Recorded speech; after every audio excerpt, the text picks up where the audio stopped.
Now, you all remember just a few years ago when the supply of a lot of things was down, and all of the little random things and important things that we needed, the supply chain was having a hard time keeping up. Well, I remember in that time I needed a little drawer pull. I wanted a little shaker style drawer pull, and so I went to my local woodworking store, which was about an hour away, if you call that local, and I looked, and they didn't have them. Looked again, and they didn't have them. On the internet, and they didn't have them. And so at my wit's end, needing a drawer pull, I ended up figuring out a way, thanks to YouTube, of how to make my own drawer pulls. Now, I got this idea from Christian Bexfort, who is also a woodworker here in Maine, so I totally want to give credit where credit is due. But I want to show you how you can turn small things without a lathe, and I'll show you exactly how to do that right now. Now, what I want to show you tonight is how to turn one of these without a lathe. Most of you will see that this is a simple shaker style pull. You might see this on a little cabinet of some kind. You might see this on some cupboards or even a chest of drawers. But this is a normal, simple shaker style knob. And if you're watching a video like this, I'm going to assume that you know how to square up a piece of wood, whether you're doing that by hand or whether you're using a table saw and a planer or something like that. You can cut your piece, you can find your center of the piece, and then put a dowel inside of it with some glue. What we're going to do is we're going to chuck this up to a tool that many woodworkers already have in their arsenal, and I'll show you that right now. Now, we're all chucked up as tight as we can possibly go. This is going to squeeze that dowel some a little bit, but you get it on there, you squeeze it on as much as you can, and then you set your drill press to absolutely as high as it can go. For my machine, it goes to about 3,600 RPM. And then really the only other tools that you're gonna need for this is you're gonna need some kind of rasp. I think I got these on Amazon. They were the cheapos on Amazon that came fairly recommended.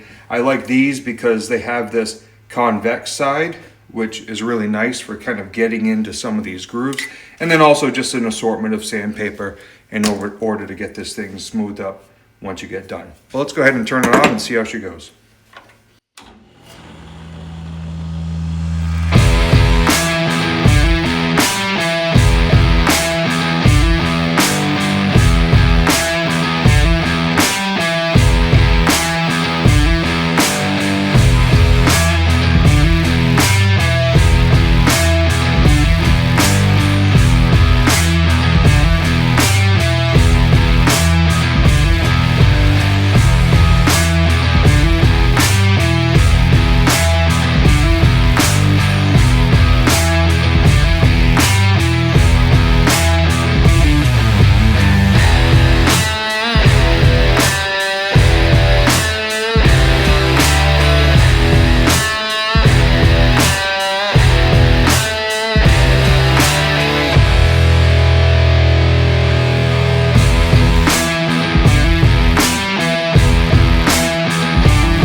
One tip I have learned is to spin it, to chuck it up and then do some work and then maybe give it about a quarter of a turn or a third of a turn, half a turn, something.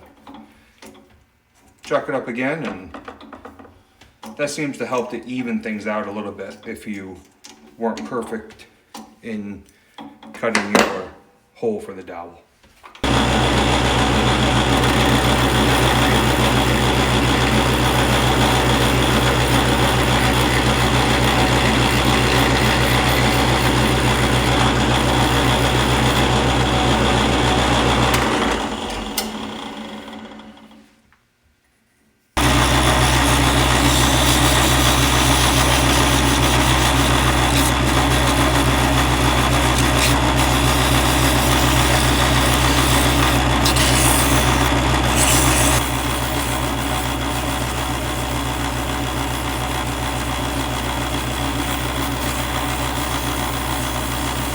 Now, friends, how cool is that? Throw a little oil on that, throw a little wax on that, and get your 4-0 steel wool, throw it on there. This is a awesome way to just make some simple pulls. If you're making a little whiskey cabinet, a little cabinet of any kind, and you have a drill press, you can make this. This is not difficult to do. And so I'd encourage you to give it a try. Be careful. If your dowel isn't straight grain, you don't want that to blow on you while it's spinning at a high RPM or something like that. But just be careful doing it. But otherwise, you can make something that's beautiful. You can make, for instance, a cabinet out of cherry and then use the same material that you used for the cabinet for your drawer pull. So you don't have to worry about color consistency or anything like that. Anyway, let me know what you think about this. Let me know if this is something that you'll give a try. Throw it in the comments below. I'd love to hear from you. If you have any questions about this process at all, if I accidentally missed anything, please don't hesitate to let me know. I'd be happy to talk with you and interact in the comments below about how to make your own drawer pulls. Now, I haven't just made drawer pulls. I've made feet, for instance, for a buffet that I made last year. I've even turned something as big as about 2.5 inches. I made biscuit cutters at Christmas time, one particularly for my wife. And so that was a pretty big piece. Same idea, chucked it up on the drill press and made something beautiful for my wife.